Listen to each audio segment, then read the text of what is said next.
ये हमारा BPL company का एसी है और देख सकते हैं यहाँ फ़ैन तो हमारा चल रहा है लेकिन कंप्रेसर ऑन नहीं हो रहा है। इसमें हम लोगों ने पावर चेक किया तो पावर तो इसमें आ रहा है। नॉर्मली पंखा चलने का मतलब है पावर आ रहा है लेकिन कंप्रेसर ऑन नहीं हो रहा है। तो अब इसको हम लोग चेक करेंगे प्रॉब्लम कहाँ से। बेसिकली मैंने इसे समझ लिया था भाई प्रॉब्लम क्या है।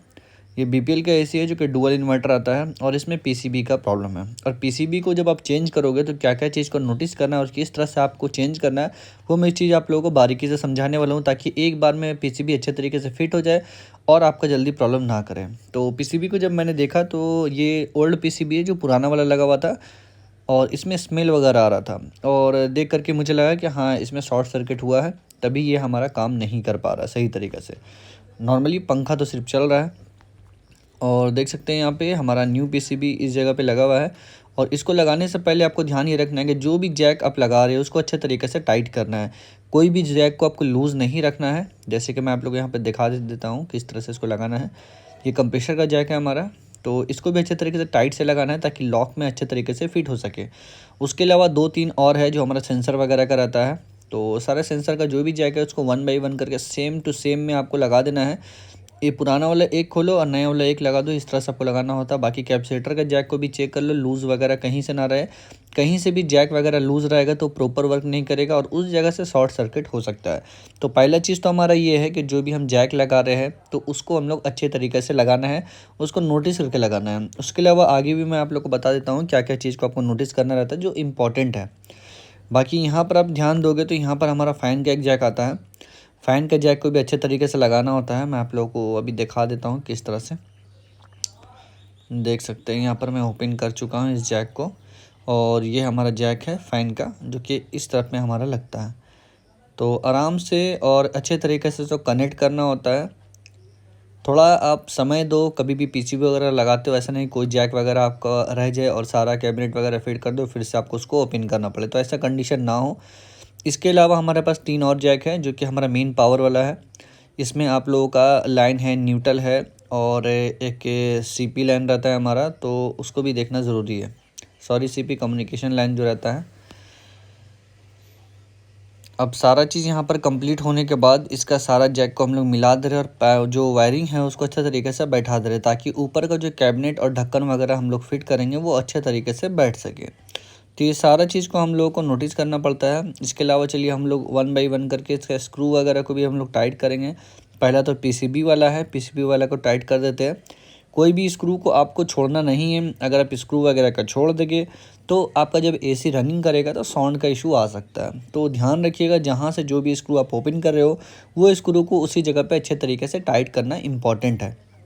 ये सारा चीज़ अच्छे तरीके से जब आप काम करोगे तो इसमें प्रॉब्लम नहीं आएगा। इसके अलावा मैं आप लोगों को दिखाना चाहूँगा इस पीसीबी में आपका एरर कोड भी शो करता है कि जो भी एरर कोड आपके इंडो यूनिट में मेंशन किया हुआ आ रहा है प्रॉब्लम होने पे, तो यहाँ पर आपको उसका सलूशन भी मेंशन किया हुआ है।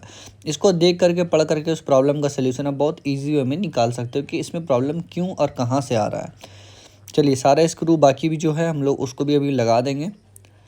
स्क्रू लगाना ज़रूरी है क्योंकि स्क्रू नहीं लगाओगे तो साउंड का इशू आ गया। नॉर्मल सा बात है भाई, कोई भी एसी रहे कोई भी कंपनी का रहे, तो ये सब चीज़ ज़रूरी है। चलिए इसका जो सामने का जो कवर है उसको भी हम लोग अच्छे तरीके से लगा देते हैं क्योंकि इसको भी लगाना बिल्कुल ज़रूरी है। अगर ये इसे आप अच्छे तरीके से लगा दोगे तो अब आपका स्क्रू का बेसिकली चीज़ बचेगा, तो उस स्क्रू को भी हम लोग यहाँ पर अब टाइट करेंगे क्योंकि छोटा छोटा चीज़ जो रहता है वो ज़रूरी होता है कोई भी एसी के लिए। तो ये हमारा बीपीएल का एसी है। बाकी इसके अलावा कोई भी कंपनी का एसी हो, जैसे आपका एलजी हो, सैमसंग हो, पैनासोनिक, गोदरेज हो, कोई भी कंपनी का एसी, वो डिपेंड नहीं करता है। मेनली ये आपका काम करना है कि इसको अच्छे तरीके से फिटिंग करना ज़रूरी है।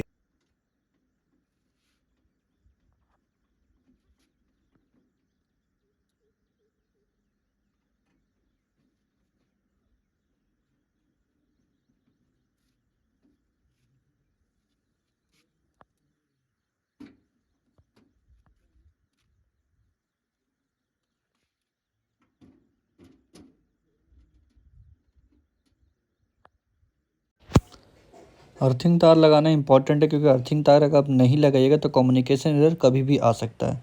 तो ये छोटा छोटा चीज़ इंपॉर्टेंट होता है कि कभी भी आप एसी का पीसीबी वगैरह लगा रहे हो या कोई कनेक्शन कर रहे हो तो अर्थिंग तार बिल्कुल ज़रूरी होता है, जिस तरह से यहाँ पर मैं लगा ले रहा हूँ। ठीक है, बाकी यहाँ पर दो और जो तार आपका टाइट किया हुआ है लाइन और न्यूट्रल, उसको भी आप अच्छे तरीके से नोटिस कर लेना, वो भी कहीं से लूज़ वगैरह ना हो। अब ऊपर का जो हमारा कवर है उसको भी अब अच्छे तरीके से हम लोग यहाँ पे फिट कर देंगे। और कवर लगाने के बाद जो भी स्क्रू बचता है सारे स्क्रू को अच्छे से टाइट करना है। अब सारा कंप्लीट होने के बाद यहाँ पर आप देख सकते हैं हमारा एसी रनिंग कर रहा है भाई, रनिंग कर रहा है। और हवा का फ्लो तो उस समय आ रहा था, लेकिन हीट सिंक भी आ रहा है, साथ ही साथ कंप्रेसर ऑन हो चुका है। 4.6 एम्पेयर लेकर के हमारा रनिंग कर रहा है। बाकी सक्शन पाइप में जो ठंडा होना चाहिए बहुत ही अच्छे तरीके से ये ठंडा कर रहा है।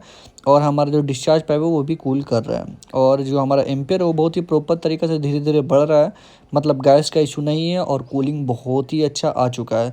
अगर पीसीबी सही ढंग से लगाओगे तो अच्छे तरीके से ये काम करेगा, हीट सिंक वगैरह भी प्रॉपर आएगा। और एम्पियर यहाँ पर हमारा जो शो कर रहा था 8.5, धीरे धीरे वो अपने रेंज में आ जाएगा। अब आप देख सकते हैं सारा काम कंप्लीट हो चुका है, पीसीबी हम लोग चेंज कर दिए है, वायरिंग का कनेक्शन भी प्रॉपर तरीके से किए हैं। साथ ही साथ अर्थिंग तार को भी लगाया क्योंकि अर्थिंग इंपॉर्टेंट है। उम्मीद करता हूँ ये वीडियो आपको काफ़ी पसंद आएगा। इससे आपको अच्छा खासा नॉलेज मिला होगा कि वायरिंग को किस तरह से कनेक्शन करना है। अगर कोई भी वायर आप छोड़ देते हैं तो एरर का आने के चांसेस होता है। और स्क्रू भी सही ढंग से लगाना है ताकि लीकेज वगैरह कहीं से भी ना हो। इस वीडियो से आप लोगों को अच्छा खासा नॉलेज मिला होगा। मिलते हैं नेक्स्ट वीडियो में, तब तक के लिए बाय फ्रेंड, वंदे मातरम, जय हिंद।